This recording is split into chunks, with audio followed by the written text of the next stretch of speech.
All right. Hey, good afternoon, everybody. I'm excited for today's Alpha Watch call because we need to do a little bit of a deep dive into the GLP-1 world. And there's nobody better to have here than Ryan and Anna from Kennedy Capital. Guys, are you ready? I'm going to just pepper you with questions and it's going to be a fun call. Sound good? We're Yeah, let's ready. do it. All right. Okay. Let's just start with what are these things? What are GLP-1s? I'm going to use GLP-1 and Ozempic in the same thing as a just as a no, as a nobody doesn't know this stuff. So, what are these GLP-1s? What are they doing? Yeah, so really high level, this is a molecule that actually naturally occurs in your body already. However, the body can become either insensitive to it or not produce enough of it to have a good signal. And so when you introduce these from the outside by taking a pill or an injection, you actually stimulate your body to respond as if you had just eaten a meal. And so it Hmm. signals you to satiety or feeling full. And it actually slows down your gut motility and makes you feel not hungry. So that's how they work, really high So level. it's sending a signal to your brain that you've already eaten. There's no need to eat any more food today. You're Stop good. eating. Stop Gotcha. moving food. Done. And that's all. It's not bringing in the vitamins, nutrients, and fuel you might need. It's just telling your body you're good. You've got enough in you to stop eating. That's the gist. Yep. Okay, that does Caloric not sound good. reduction. That does not sound good to me. Like food, if you look at food as fuel and it's supposed to give your body the vitamins, nutrients, and energy and things that you need, this sounds like it's keeping those away from you. Am I missing something? No, I think you're totally right. Ryan just threw in at the end of that last one, caloric re reduction or restriction, right, Ryan? Hmm. Yep. That's Okay. exactly right. So you're eating less. And so if you're not eating well with those smaller portions, then you're right. You're probably not getting the nutrients that you need. A key one to think about is protein. I know everyone's all about protein these days. So probably not unfamiliar. You people know it's really important for muscles to consume protein. And so if you're not hungry and you're not eating, if you're just snacking on Cheerios, for example, and then you're full, well, your body is deprived of protein. And so then people can actually experience muscle loss while they're on these drugs because they're not consuming enough protein. Okay. Yeah. Remember, if you're So, losing weight, you're not just necessarily losing fat. You're losing fat plus muscle. hmm, And by restricting how much protein you're eating, or if you're not eating enough because you're on a GLP-1, then yes, you do run the risk of losing a lot of muscle that you really need, especially evident in a concern for an older population where it's harder to rebuild muscle, it's harder to hmm. retain that muscle. You're already losing that naturally as you age. And so if you're older, it's something to really be mindful of. Well, aren't your brain and heart muscles, and don't they require some of this protein and fat and other things that you're getting from food to fuel them? Yeah, they definitely do. There hasn't been any that I'm aware of, things like sudden death linked to GLP-1s. So Sure. I don't think that the caloric deprivation amounts to starvation at this point. Okay. People are still eating. They're not going completely cold turkey. Yes, if you enter a starvation mode, you can suffer issues with multiple organs, including the heart and Hmm. brain, but I don't think it's that bad. Gotcha. So it's not making you stop eating. It's just saying Less yeah, you're eating less. So what's the difference? So what if I just stopped eating so much? Would that give me the same on benefit your as own. taking a pharmaceutical? It Huh? likely would give you most of the benefit, yes, if you're able Oh, to do that on your own. But one of ah, the key aspects is that by signaling that fullness signal in your brain, it's not just food. It's the urge to eat. It's the urge to seek out a dopamine hmm, hit, essentially. And so there's actually evidence starting to come to light that it can also help people stop smoking, for example. So it's not hmm. food specific, but if you think about that, it's about an urge. It's stopping an urge to do something like eating or smoking. And so that can be so hard to do on your own. And I think Sure. that's where these really come in handy. I understand. So, okay, let me change gears from a company provider perspective.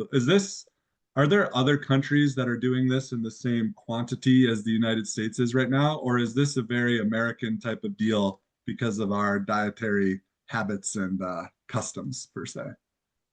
Yeah, the products are largely approved around the world at this Okay, point. Still driven by the two main players, Lilly and Novo, who you okay. know in the US market.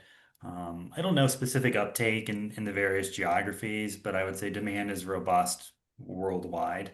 Worldwide. Okay. Yeah. Gotcha. And then let's talk about those. So I know Ozempic is on every commercial. I mean, I don't watch Fox News, but I watch basketball and baseball and World Cup soccer, and I hear Ozempic commercials, all of it. Who owns Ozempic, and what are some of the other companies that are providing these, or on the name brand side? Like Ozempic is run by one of these big shops. What are the other name brand ones? Yeah, Lilly and Novo are the two name brands that you hear. Okay. They're the two big players there. They have their injectable versions. They have their oral versions now as well. So you have a couple Hmm. different options: a weekly injectable or a daily oral, depending upon your preference. Hmm. Although I would say a lot of people have been comfortable with the daily and with the weekly injectable, given that was on the market first. Pretty easy administration there, but oral is obviously going to open up the market even further. So Okay. those are the two main players. There are smaller ones in development.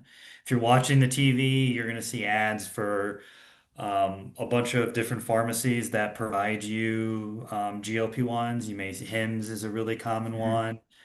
There's a number of others. I think I saw a commercial for Serena Williams advertising for GLP-1s a few months back. So there are a number of different providers now that have they used to compound these on their own. That's largely stopped because of the introduction of the oral pills.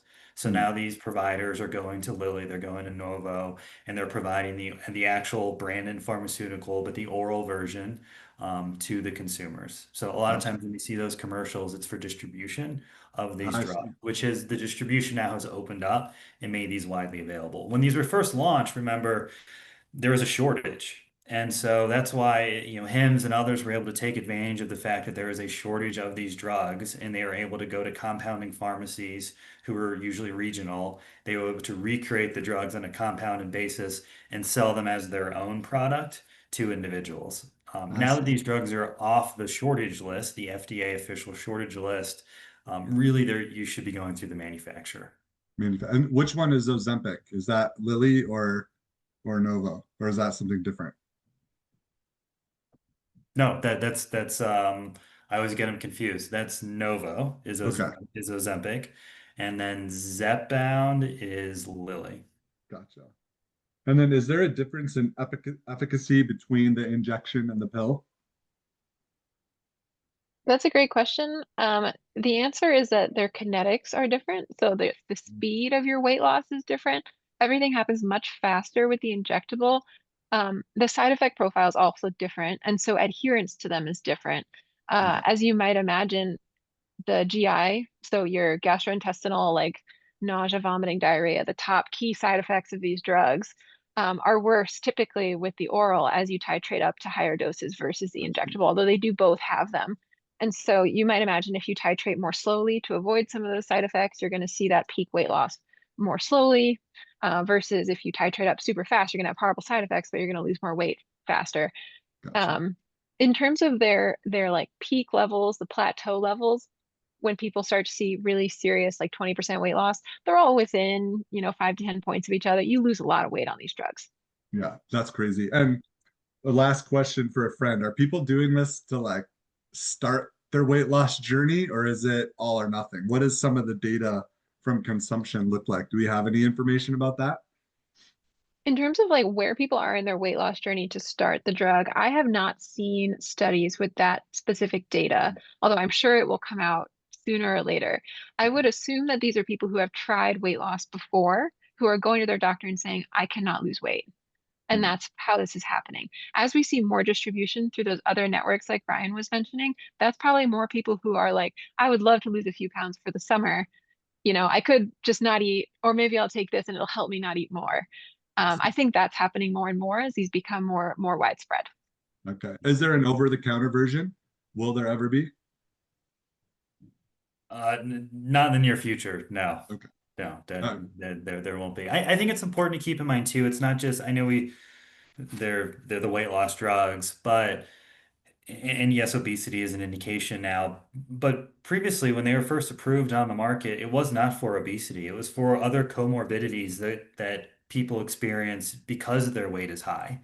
And so that was the initial approvals for all of these drugs. So it's not just you're overweight, it was you have an existing issue that's likely driven by the fact that maybe you're overweight or obese. So if you can get the obesity down, then naturally, I think as we all know, if you're a little more fit, you tend to have better health outcomes over time. So Gotcha. this is really the goal. And maybe a question that remains to be fully vetted is how many people are going to stay on these for the duration of their lifetime. Yeah. Because if you come off, as Anna talked about at the beginning, that hunger desire does return for folks. And so can they then sort of maintain the diet on their own? Or is it a period where you're not sort of bouncing on and off drug? Yeah. And how much of these Lilly and Novo, how much of their revenues are driven by these two drugs and GLP-1s? Boy, for an actual split, I'd have to pull up the models. Well, So I like don't know off the top of my like head, but it's most, half, a portion, like just in yeah, general, not it's specific. significant, and it's been the driving factor of both companies' revenue growth Mm, over the last number of years. okay. So very important to these franchises, Okay. and and I think importantly too, if you look out over a number of years, there are other players who are coming who are going to be entering the space. So there'll Mm, be more of a mix. They will lose share over time. And so they need to replace this revenue over time. But luckily, they're generating a lot of cash. And mm. so biotech M&A is in these companies' future. Yeah, we would probably assume that these folks will be pretty active in buying stuff, I would presume, in the next couple of, well, next couple of years. Lilly's already been a little bit active this year, right? They had two big acquisitions the first quarter, first portion of the year, right? Yes, Uh, Lily's been very active this year. yeah, Novartis as well. Well, good. Well, thank you guys. This is great. I know this, you'd be surprised. This gets our most views and most reads on Alpha Watch, but I think it's important because, like you said, these two giant companies, which everyone owns and all of their 401k plans and every S&P 500 collection, they own these two stocks. And it's important to know what's driving them, what's next, and what to think about. Plus, it's all over our television and driving ad revenues for all the products we like, whether they're healthcare related or not. So great conversation. You guys are the best. Thank you. And we'll talk to you again super soon. Thanks, Anna. Thanks, Ryan. Thank you. Thanks, Jonathan.